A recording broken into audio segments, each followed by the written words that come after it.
Capítulo 12. Antes de todas estas coisas acontecerem, Enoque esteve escondido, e nenhum dos filhos dos homens sabia onde ele estava, onde ele havia estado, e o que havia acontecido. Ele esteve totalmente engajado com os santos, e com as sentinelas em seus dias. Eu, Enoque, fui abençoado pelo grande Senhor e Rei da paz. E eis que as sentinelas chamaram-me Enoque, o escriba. Então o Senhor disse-me: Enoque, escriba da retidão, vai e dize às sentinelas dos céus, os quais desertaram o alto céu e seu santo e eterno estado, os quais foram contaminados com mulheres, e fizeram como os filhos dos homens fazem, tomando para si esposas, e os quais têm sido grandemente corrompidos na terra. Que na terra eles nunca obterão paz e remissão de pecados. Pois eles não se regozijarão em sua descendência, eles verão a matança dos seus bem-amados, lamentarão a destruição dos seus filhos e farão petição para sempre, mas não obterão misericórdia e paz. Capítulo 13. Então Enoque, passando ali, disse a Azaziel: Tu não obterás paz. Uma grande sentença há contra ti. Ele te amarrará, socorro, misericórdia e súplica não estarão contigo por causa da opressão que tens ensinado.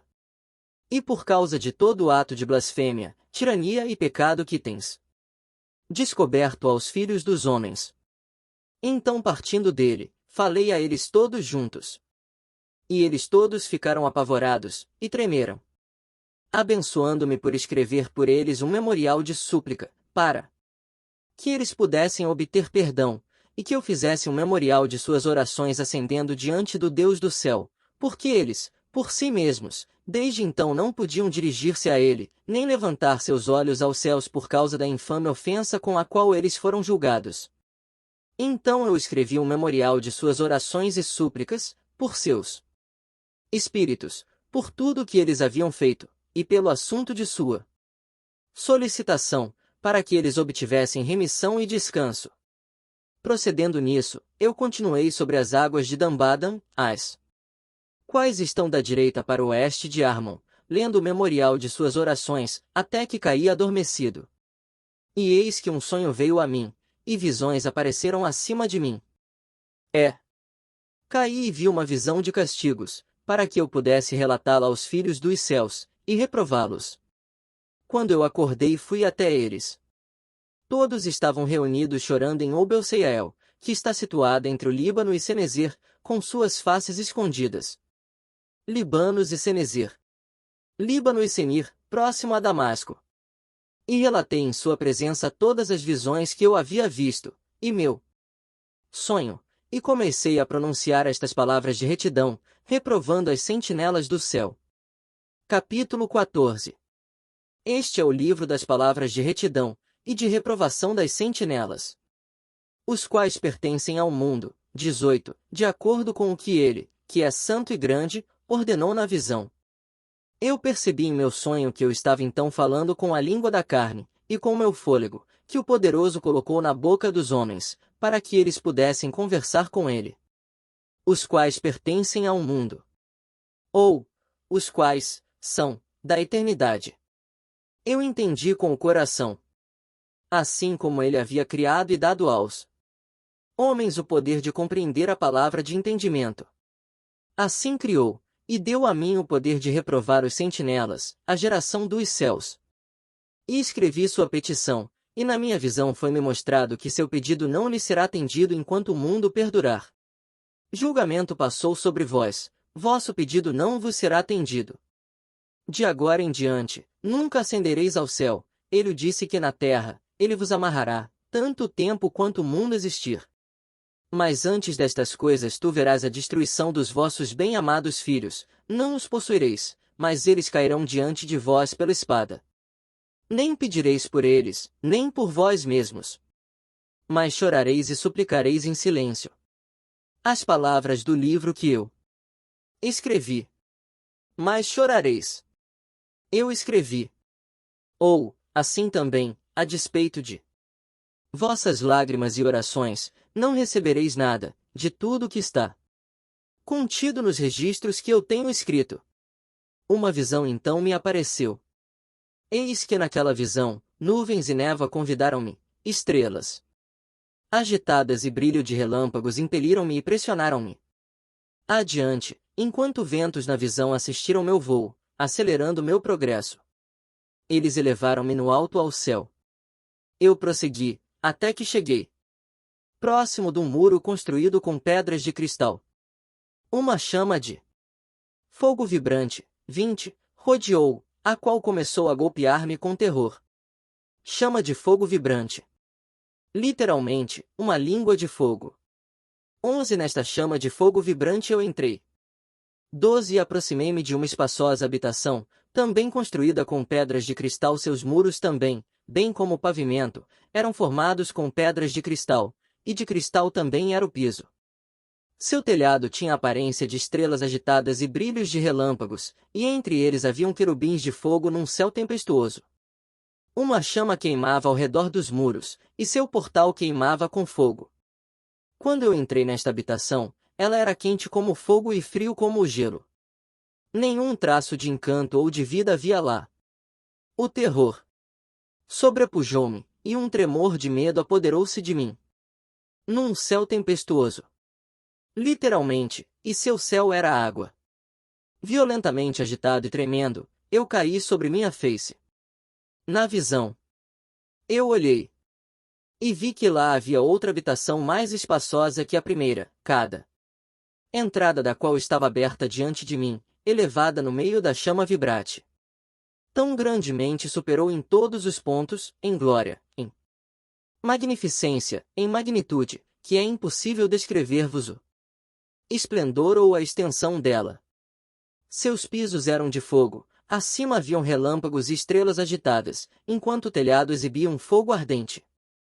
Eu examinei-a atentamente e vi que ela continha um trono exaltado, a aparência do qual era semelhante à da geada, enquanto que sua circunferência assemelhava-se à órbita do sol brilhante, e havia a voz de um querubim.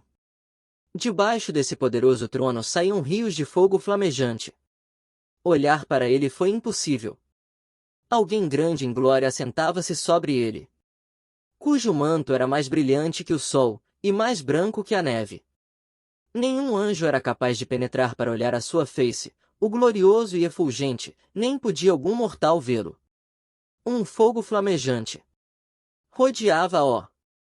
Também um fogo de grande extensão continuava a elevar-se diante dele, de modo que nenhum daqueles que estavam ao redor dele eram capazes de aproximar-se dele, entre as miríades de miríades que estavam diante dele.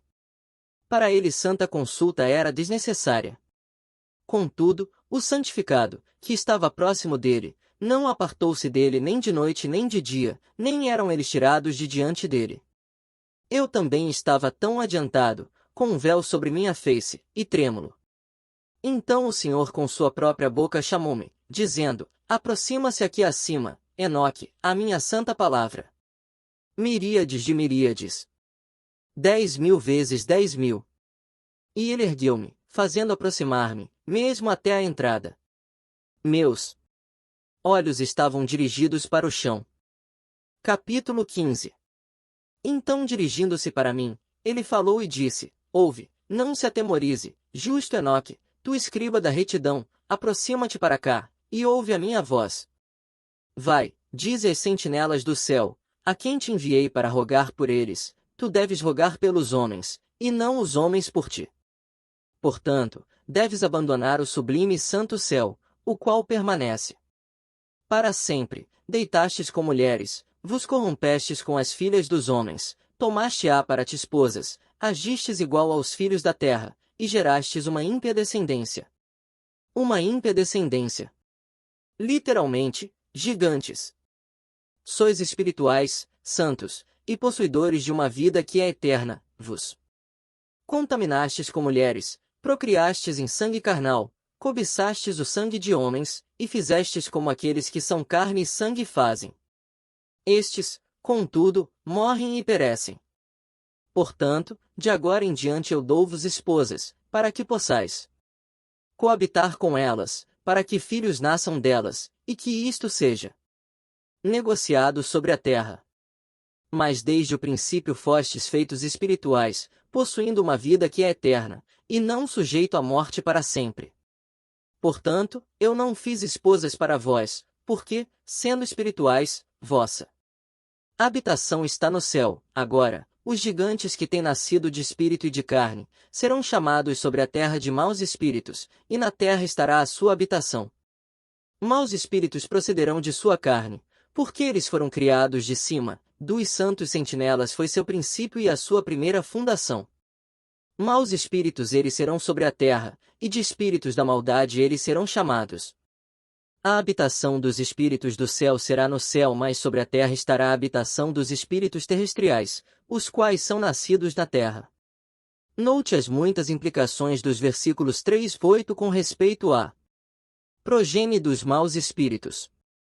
Os espíritos dos gigantes serão semelhantes às nuvens, os quais oprimem, corrompem, caem, contendem e confundem sobre a terra. A palavra grega para nuvem aqui, nefelas, pode ocultar a mais antiga leitura, Napheleim, Nefilim. Eles causarão lamentação. Nenhuma comida eles comerão, e terão sede, eles se esconderão e não se levantarão contra os filhos dos homens, e contra as mulheres, pois eles virão durante os dias da matança e da destruição. Não. Quase todos os manuscritos contêm esta negativa, mas Charles, Knibb e outros acreditam que o não deve ser deletado para que na frase leia-se levantarão. Capítulo 16. E quanto à morte dos gigantes, onde quer que seus espíritos se apartem de seus corpos, que sua carne, que é perecível, esteja sem julgamento. Assim eles perecerão, até o dia da grande consumação do mundo. Uma destruição das sentinelas e dos ímpios acontecerá. Que sua carne esteja sem julgamento. Ou, sua carne será destruída antes do julgamento. E então as sentinelas, aos quais enviei-te para rogar por eles, os quais no princípio estavam no céu. Dize, no céu tens estado, coisas secretas, entretanto, não têm sido manifestadas a ti, contudo tens conhecido um reprovável mistério. E isto tens relatado às mulheres na dureza do vosso coração, e por aquele mistério as mulheres e a humanidade têm multiplicado males sobre a terra. Dize a eles, nunca, portanto, obtereis paz. Capítulo 17. Eles levantaram-me a um certo lugar, onde lá havia a aparência de um fogo fervente, e quando eles se agradaram assumiram a semelhança de homens. Onde havia, ou, onde eles os anjos eram semelhantes. Eles levaram-me a um alto lugar, a uma montanha, cujo topo alcançava o céu. E eu vi os receptáculos da luz e do trovão nas extremidades do lugar, onde ele era profundo. Havia um arco de fogo, e flechas em seu vibrar, uma espada de fogo, e toda espécie de relâmpagos. Então eles levaram-me a um arroio murmurante, e a um fogo no oeste, o qual recebeu todo o pôr do sol. Eu via um rio de fogo, o qual fluiu como água, e desagou no grande mar para o oeste. Há um arroio murmurante. Literalmente, a água da vida, a qual fala. Eu vi todo o largo rio, até que cheguei à grande escuridão. Eu fui para onde toda a carne migra, e vi as montanhas da escuridão as quais constituem o inverno, e o lugar do qual flui a água em cada abismo. Eu vi também as bocas de todos os rios do mundo, e as bocas das profundezas. Capítulo 18. Eu então examinei os receptáculos de todos os ventos, percebendo que eles contribuem para adornar toda a criação, e para preservar a fundação da terra. Eu examinei a pedra que apoia os cantos da terra. Também vi os 4 ventos, os quais sustêm a terra, e o firmamento do céu. E eu vi os ventos ocupando o céu exaltado, surgindo no meio do céu e da terra, e constituindo os pilares do céu. Eu vi os ventos que giram no céu, os quais ocasionam e determinam a órbita do Sol e de todas as estrelas, e sobre a terra eu vi os ventos que mantêm as nuvens. Eu vi o caminho dos anjos Percebi na extremidade da terra o firmamento do céu acima dele. Então passei para a direção do sul, onde queimam, tanto de dia quanto de noite, 6 montanhas formadas de gloriosas pedras, 3 em direção ao leste, e 3 em direção ao sul. Aquelas que estão em direção ao leste eram de pedra multicolorida, uma das quais era de margarite, e outra de antimônio. Aquelas em direção ao sul eram de uma pedra vermelha. A do meio aproximava-se do céu como o trono de Deus, um trono composto de alabastro, o topo do qual era de safira. Vi também um fogo flamejante suspenso sobre todas as montanhas. E lá eu vi um lugar do outro lado de um extenso território, onde águas foram coletadas. Também vi fontes terrestriais, profundas em colunas ardentes do céu. E nas colunas do céu eu vi fogo, os quais desciam sem número, mas nem no alto, ou no profundo. Sobre estas fontes também percebi um lugar onde não havia nem o firmamento do céu acima dele, nem o sólido chão abaixo dele, nem havia água acima, ou nada no vento, mas o lugar era desolado. E lá eu vi 7 estrelas, semelhantes a grandes montanhas, e como espíritos suplicando-me. Então o anjo disse: Este lugar, até a consumação do céu e da terra, será a prisão das estrelas, e das hostes do céu. As estrelas que rolam sobre fogo são aquelas que transgrediram o mandamento de Deus antes que seu tempo chegasse, pois elas não vieram em sua própria estação. Portanto, ele ofendeu-se com elas, e amarrou-as até o período da consumação dos seus crimes no ano secreto. Capítulo 19. Então Uriel disse: Eis aqui os anjos que coabitaram com mulheres. Escolheram seus líderes, e sendo numerosos em aparência profanaram os homens e fizeram com que errassem, assim eles sacrificaram aos demônios como aos deuses. Pois no grande dia haverá um julgamento, no qual eles serão julgados, até que sejam consumidos, e suas esposas também serão julgadas, as quais levaram desencaminhadamente os anjos do céu para que as saudassem. Sendo numerosos em aparência, ou assumindo muitas formas. E eu, Enoque, só vi a aparência do fim de todas as coisas. Não tendo visto nenhum homem enquanto via as coisas,